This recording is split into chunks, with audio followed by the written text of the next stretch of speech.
സല്ലല്ലാഹു അലൈഹി വസല്ലമിന്റെ ഖബർ ഇതാണെന്ന്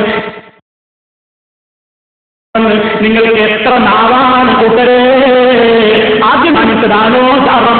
ഇപ്പൊ കാണിച്ചതാണോ ചാറം? മുമ്പ് കാണിച്ചതാണോ ചാറം? ഏതാ നിങ്ങളുടെ ചാറം? നിങ്ങൾക്ക് എത്ര നാവാണ് കൂട്ടരേ? ആദ്യം കാണിച്ചതാണോ ചാറം? ഇപ്പൊ കാണിച്ചതാണോ ചാറം? മുമ്പ് കാണിച്ചതാണോ ചാറം? ഏതാ നിങ്ങളുടെ ചാറം? നിങ്ങൾക്ക് എത്ര നാവാണ് കൂട്ടരേ? ആദ്യം കാണിച്ചതാണോ ചാറം? ഇപ്പൊ കാണിച്ചതാണോ ചാറം? മുമ്പ് കാണിച്ചതാണോ ചാറം? ഏതാ? മാത്രമല്ല ഖബർ പൊളിക്കണമെന്ന് സക്കരിയ സ്വലാഹി സംസാരിച്ചു എന്ന രൂപത്തിൽ പറയാറുണ്ട്. എന്നാൽ മണ്ണാർക്കാട് സംവാദത്തിൽ വെച്ച് അലവി സഖാഫിയെയും സുലൈമാൻ സഖാഫിയെയും മുമ്പിലിരുത്തിക്കൊണ്ട് മുഖാമുഖം ഏറ്റുമുട്ടിയ ആ മണ്ണാർക്കാട് സംവാദത്തിൽ വെച്ച് സക്കരിയ സ്വലാഹി മുഖത്തോട് മുഖം നോക്കി ആ വിഷയം അവതരിപ്പിക്കുന്ന രംഗം നിങ്ങളൊന്ന് കാണുക. നിങ്ങൾ ധരിച്ചുകൊണ്ട് മഹാന്മാരെ വിളിച്ച് പ്രാർത്ഥിക്കൽ അനുവദിക്കപ്പെട്ടതാണെന്ന് ഒരൊറ്റ പണ്ഡിതനും പറഞ്ഞിട്ടില്ല. അത് നിങ്ങളുടെ സ്വന്തം ഇജ്തിഹാദാണ്. ഇജ്തിഹാദിന്റെ വാദം നടത്തുമെന്ന് പറയുകയും എന്നിട്ട് നൂരി പിഞ്ഞാളപ്പ കടയിൽ കയറിയതുപോലെ ഇജ്തിഹാദിന്റെ വാദം തള്ളി തുറന്ന് ഗൗരവപ്പെട്ട് നിങ്ങൾ സ്വന്തം ഇജ്തിഹാദ് നടത്തി ശിർക്ക് സാധിക്കുകയാണ്. ആ ഇജ്തിഹാദിന്റെ കോട്ടകളാണ് ഞങ്ങളുടെ മുമ്പിൽ ഇപ്പോൾ തകർന്നു പോയിരിക്കുന്നത്. നിങ്ങൾ വയർക്കും ഇനിയും വയർത്തുകൊണ്ടേയിരിക്കും. ഇവിടെ നിന്ന് പോയാലും രണ്ടു നിന്ന് ഉറക്കം വരില്ല. കാരണം ആ തരത്തിലുള്ള വിഷയമാണ് ഇവിടെ അവതരിപ്പിച്ചിട്ടുള്ളത്.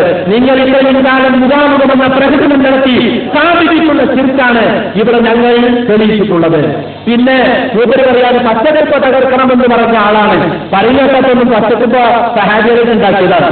കലാമൂൻ എന്ന് പറയുന്ന ഈജിപ്തിന്റെ രാജാവ് അല്ലാഹുവിന്റെ റസൂലിന്റെ ഭാര്യമാരുടെ വീടുകൾക്ക് സിറാജുകൾക്ക് നേരെ ഒരു കുട്ടയുണ്ടാക്കിയിട്ടുണ്ട്. 5-6 നൂറ്റാണ്ടുകൾക്ക് ശേഷം ആരോ ഉണ്ടാക്കിയ കുട്ടത്ത് അത് ഇസ്ലാമിന്റെ സ്ഥാനമാകുന്നത് അത് തകർക്കാൻ വേണ്ടി പല പണ്ഡിതന്മാരും ഒത്തുകൊടുത്തിട്ടുണ്ട്. റസൂലുള്ളാഹി സ്വല്ലല്ലാഹു അലൈഹി വസല്ലമയുടെ ഞങ്ങൾ എന്നെ പറയാൻ അനുവദിക്കണം. അത് ഒരു മര്യാദയാണ്. നമ്മൾ മുഖാമുഖം ഞാൻ പറയുന്നത് കേൾക്കണമല്ലോ. അതുകൊണ്ടാണ് നബി സല്ലല്ലാഹു അലൈഹി വസല്ലമയുടെ ഖബറിൽ നിൽക്കുന്ന ആയിഷ റളിയല്ലാഹുവിന്റെ വീടും മറ്റു സിറാത്തുകളും അതിനൊക്കെ വീട് ഒരു പച്ചക്കപ്പ് പിൽക്കാലത്ത് ഉണ്ടാക്കി ആ കൊപ്പ് ഒഴിവാക്കിയ വീട് അതുപോലെ നിലനിർത്തണം എന്നാണ് ചിലപ്പി പഞ്ചന്മാർ പതിവ് പറഞ്ഞത്. അതിന്റെ രാജാവ് പൊളിക്കാൻ വേണ്ടി തീരുമാനിച്ചതായിരുന്നു. പക്ഷെ വേറെ കുറെ ആളുകൾ നബിയുടെ ഖബർ പൊളിക്കുന്നു എന്ന് ദുഷ്പ്രചാരണം നടത്തി സൗദി അറേബ്യയുടെ കോൺസുലേറ്റുകൾക്ക് മുമ്പിൽ ഷഹീദാകാൻ നിന്നപ്പോ കുറെ ആളുകൾ മരിച്ചിട്ടുണ്ടാകും പൊളിക്കണ്ട എന്ന് വിചാരിച്ച ഒരു വാക്ക് വെച്ചുകൊണ്ട് മാത്രമേ ഉള്ളൂ. അതുകൊണ്ട് ആ കാര്യം അത് ഞാൻ പറഞ്ഞതെപ്പോഴാണല്ലോ ഇവർ ചോദിച്ചു ഞങ്ങൾക്ക് ജാറെത്താനുള്ള തെളിവ് റസൂലുള്ളാഹിന്റെ ഖുദ്ബയാണ്, റസൂലുള്ളാഹിന്റെ ഖബറിലുള്ള ഖുദ്ബയാണ്. അപ്പൊ ഞാൻ പറഞ്ഞു റസൂലുള്ളാഹിന്റെ ഖബറിലുള്ള സഹാബികൾ ഉണ്ടാക്കിയതല്ല, താബിഈങ്ങളും താബിഈകളും ഉണ്ടാക്കിയതാണ്. പിൽക്കാലത്തെ ഈജിപ്തിന്റെ രാജാവ് ഉണ്ടാക്കിയതാണ്. അതെന്റെ തെളിവ്, അതാണ് ഇസ്ലാമിന്റെ തെളിവ്. എന്നാൽ നിങ്ങളെന്റെ തകർക്കേണ്ടത് വഹാബിയുടെ ഗവൺമെന്റ് അല്ലേ എന്ന് ചോദിച്ചു. അപ്പൊ ഞാൻ പറഞ്ഞു വഹാബിയുടെ ഗവൺമെന്റ് എന്ന് പറഞ്ഞിട്ട് കണ്ടു ഞങ്ങൾക്ക് കേരളം നോക്കുന്ന മുജാഹിദീൻ അല്ലല്ലോ അവിടുത്തെ ഭരണം, ഞങ്ങളോട് കൊടുക്കുന്നുണ്ട്, ഞങ്ങൾക്ക് കൊടുക്കാൻ കഴിയുമോ എന്ന് ഞാൻ ചോദിച്ചു. അതാണ് ഇതിന്റെ സാഹചര്യം. ഒരേ കാലങ്ങളായിട്ട് നബിയുടെ കുറ്റം കൊടുക്കണമെന്ന് പറഞ്ഞപ്പോൾ സഹാബികൾ ഉണ്ടാകാൻ തോന്നുന്നു. കലാമുൻ എന്ന ഈജിപ്തിന്റെ രാജാവ് പിൽക്കാലത്ത് ഉണ്ടാക്കിയതാണ്. ഇത്ര 100 ശേഷമാണ് ഉണ്ടായിട്ടുള്ളത്. അതുകൊണ്ട് അതൊന്നും പറഞ്ഞ് പ്രകോപനം ഉണ്ടാക്കേണ്ട വിഷയമില്ല.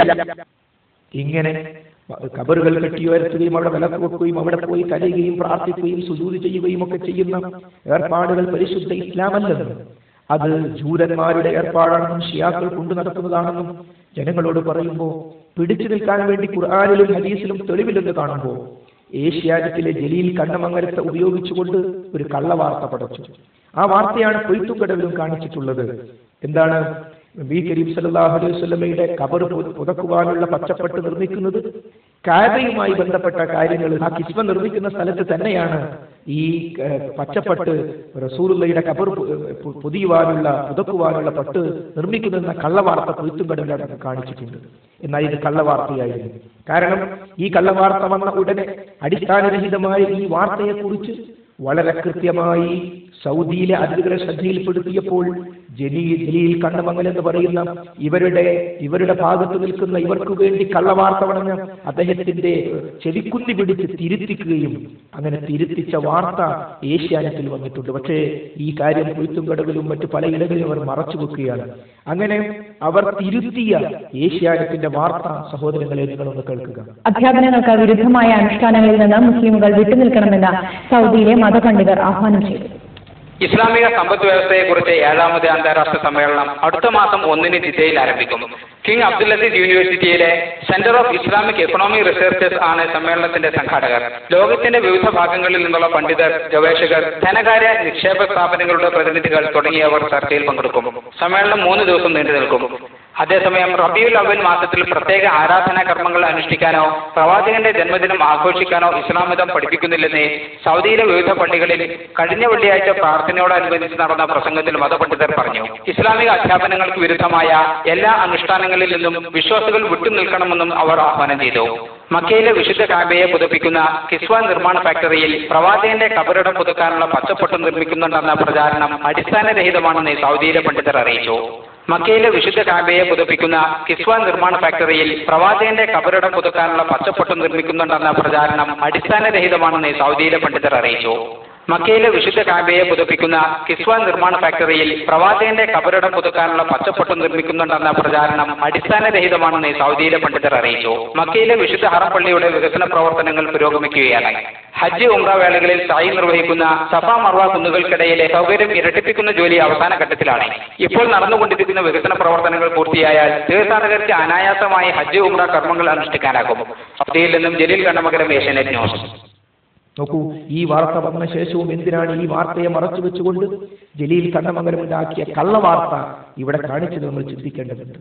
അതേപോലെ നബി കരീം സല്ലല്ലാഹു അലൈഹി വസല്ലമയെ അപമാനിക്കുന്നവരാണ്, റസൂലുള്ളയെ കൊച്ചാക്കുന്നവരാണ് എന്നൊക്കെ പറഞ്ഞുകൊണ്ട് മുജാഹിദ് പ്രസ്ഥാനത്തെ അധിക്ഷേപിക്കുമ്പോൾ നമ്മൾ മനസ്സിലാക്കുക, മഹാനായ നബി കരീം സല്ലല്ലാഹു അലൈഹി വസല്ലം ഒരു ജിന്നല്ല, റസൂലുള്ള ഒരു മലക്കല്ല, റസൂലുള്ള അല്ലാഹുവല്ല, റസൂലുള്ള മനുഷ്യനാണ്. ലോകത്ത് മനുഷ്യൻ എന്ന് പറയാൻ പറ്റിയ ആരെങ്കിലും ഉണ്ടെങ്കിൽ അത് റസൂലുള്ള മാത്രമാണ്. മറ്റെല്ലാവർക്കും തകരാറുണ്ട്. ഖുർആൻ ഈ കാര്യം പറഞ്ഞിട്ടുണ്ട്. ഖുൽ ഇന്നമാ അന ബശറും മിസ്ലുക്കും യൂഹാ ഇലയ്യ. മുഹമ്മദ് നബിയെ പറയുക, ഞാൻ നിങ്ങളെ പോലെയുള്ള ഒരു മനുഷ്യൻ തന്നെയാണ്, എന്നിലേക്ക് വഹിയുണ്ട്. അന്നമാ ഇലാഹുക്കും ഇലാഹുൻ വാഹിദ്, നിങ്ങളുടെ ആരാധ്യൻ ഒരേ ഒരു ആരാധ്യനാണ് എന്ന വഹി. അപ്പോൾ മുഹമ്മദ് നബി കരീം സല്ലല്ലാഹു അലൈഹി വസല്ലം മറ്റു മനുഷ്യരെ പോലെയല്ല, മറ്റു മുഹമ്മദുമാരെ പോലെയല്ല, മറിച്ച് റസൂലുള്ളാഹി സ്വല്ലല്ലാഹു അലൈഹി വസല്ലമയുടെ അടുത്ത് ജിബ്രീൽ അലൈഹിസ്സലാം വരുന്നുണ്ട്, വഹി കൊടുക്കുന്നുണ്ട്. അതുകൊണ്ട് തന്നെ മഅസൂമാണ്, പാപ സുരക്ഷിതനാണ് റസൂലുള്ളാഹി സ്വല്ലല്ലാഹു അലൈഹി വസല്ലം. സ്വർഗ്ഗത്തിലേക്ക് ആദ്യം പ്രവേശിക്കുന്നത്, ഖബർ പൊട്ടിപ്പിളർന്ന് പുറത്തേക്ക് ആദ്യമായി വരുന്നത് റസൂലുള്ളാഹിയാണ്. എന്നാൽ റസൂലുള്ളാഹി നമ്മളെ പോലെയുള്ള ചില വിഷയങ്ങൾ, റസൂലുള്ള ഭക്ഷണം കഴിക്കുന്നുണ്ട്, വിവാഹം കഴിച്ച് ജനിച്ചിട്ടുണ്ട്.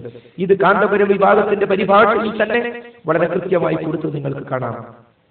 ഈ പരിഭാഷ അബ്ദുറഹിമാൻ മഖ്ദൂമിയുടേതാണ്, അവരുടെ തിരുവങ്ങാടി കാളിയായ അബ്ദുറഹിമാൻ മഖ്ദൂമിയുടെ പരിഭാഷ. ഈ പരിഭാഷയെക്കുറിച്ച് അവരുടെ 1997 ആഗസ്റ്റ് 8 റിസാല കൊടുത്ത കൃത്യമായ പരസ്യം നിങ്ങൾ കാണുക. അഹ്ലുസുന്നത്തി വൽ ജമാഅത്തുമായി 100% യോജിച്ച പരിഭാഷ. അപ്പോൾ എന്തിനാണ് സാധാരണ മനുഷ്യരാക്കി എന്ന് പറഞ്ഞ് കരയിപ്പിക്കുന്നത്? മാത്രമല്ല അവിടെ നിങ്ങൾ കാണാം, പ്രകൃതി നബി സല്ലല്ലാഹു അലൈഹി വസല്ലം ഒരു സാധാരണ മനുഷ്യനാണ്, ഉണ്ണുക ഉറങ്ങുക തുടങ്ങി എന്ന ഭാഗം നിങ്ങൾ വായിച്ചു നോക്കൂ. അപ്പോൾ യഥാർത്ഥത്തിൽ ഇത് സ്കാൻ ചെയ്ത് കൊടുത്ത ഭാഗമാണ്. അവരുടെ പരിഭാഷയിലെ 2ാം വാള്യത്തിൽ വളരെ കൃത്യമായി 1038 പേജിൽ നമുക്ക് ഈ കാര്യം കാണാം. നിങ്ങൾ ശ്രദ്ധിക്കണം, വായിച്ചു നോക്കണം. അപ്പോഴാണ് കള്ളക്കരച്ചിലിന്റെ കാര്യം നമുക്ക് ബോധ്യപ്പെടുന്നത്. അപ്പോൾ നബി കരീം സല്ലല്ലാഹു അലൈഹി വസല്ലമയെ സാധാരണ മനുഷ്യരാക്കി എന്ന് പറയുന്ന കാര്യത്തെ സ്വന്തം പരിഭാഷ ഉപയോഗിച്ചുകൊണ്ട് മുമ്പ് പാടില്ല എന്ന് പറഞ്ഞ പരിഭാഷ അവസാനം ഇറക്കിയത് ജനങ്ങളെ ശ്രദ്ധയിൽപ്പെടുത്തിയപ്പോൾ പിന്നീട് എം അക്ബർ സാഹിബിന്റെ ഒരു പ്രസംഗത്തെ കടന്നുപിടിക്കുകയായിരുന്നു. തിരുവനന്തപുരത്ത് വെച്ച് ഇസ്ലാമിനെ തെറ്റിദ്ധരിപ്പിക്കുവാൻ വേണ്ടി ക്രിസ്ത്യൻ മിഷണറിമാർ ശ്രമിച്ചുകൊണ്ടിരിക്കുമ്പോൾ ആ മിഷണറിമാരുമായി നടത്തിയിട്ടുള്ള സംവാദം, മുഖാമുഖ സംവാദം, മണിക്കൂറുകൾ നീണ്ടു നിൽക്കുന്ന സംവാദത്തിൽ മുഹമ്മദ് നബി കരീം സ്വല്ലല്ലാഹു അലൈഹി വസല്ലം ഒരു മന്ത്രവാദിയായിരുന്നു എന്ന രൂപത്തിൽ അവതരിപ്പിച്ചപ്പോൾ അത് മറുപടി പറയുന്നതിന് ഇടയ്ക്ക് പറഞ്ഞു, അദ്ദേഹം 40 വയസ്സ് വരെ പ്രവാചകനല്ലല്ലോ മഹാനായ റസൂലുള്ളാഹി, അപ്പോൾ 40 വയസ്സ് വരെ അവരോടൊപ്പം ജീവിച്ച ഒരു അറബി പയ്യനായിരുന്നു എന്ന്. ഈ അറബി പയ്യൻ എന്ന പദം പിടിച്ചുകൊണ്ട് കണ്ടോ മുഹമ്മദ് നബിയെ പയ്യൻ എന്ന് വിളിച്ചു എന്ന് പറഞ്ഞുകൊണ്ട് പേരോട് അബ്ദുറഹിമാൻ സഖാഫി നാദാപുരത്ത് വെച്ച് വരെ ഉപയോഗിച്ചു. ഇതേ കാര്യം കൊയ്ത്തും കടവിലും കണ്ണൂർ ജില്ലയിലെയും മറ്റു ജില്ലകളിലെയും പല പ്രദേശങ്ങളിലും ഉപയോഗിച്ചു. എങ്കിൽ സഹോദരങ്ങളെ, പയ്യൻ എന്നത് ഒരു കുഞ്ഞിന് പറയുന്ന, ഒരു ചെറുപ്പക്കാരന് പറയുന്ന ഒരു പദമാണ്. എന്നാൽ കുഞ്ഞൻ എന്ന് കാന്തപുരം AP മുഹമ്മദ് മുസ്ലിയാർ അവതരിപ്പിക്കുന്ന രംഗം നിങ്ങളൊന്ന് കാണുക. മുഹമ്മദ് എന്ന കുഞ്ഞന് വയസ്സ് 5 ആയിട്ടുള്ളെങ്കിൽ ഈ കുഞ്ഞനെ കണ്ടപ്പോൾ അവിടെയുള്ള ജൂതപണ്ഡിതന്മാര് ഏകകണ്ഠമായി പറഞ്ഞു, ഇത് തന്നെയാണ് വരാൻ പോകുന്ന മുഹമ്മദ്. മുഹമ്മദ് എന്ന കുഞ്ഞന് വയസ്സ് 5 ആയിട്ടുള്ളെങ്കിൽ ഈ കുഞ്ഞനെ കണ്ടപ്പോൾ അവിടെയുള്ള ജൂതപണ്ഡിതന്മാര് ഏകകണ്ഠമായി പറഞ്ഞു, ഇത് തന്നെയാണ് വരാൻ പോകുന്ന മുഹമ്മദ്.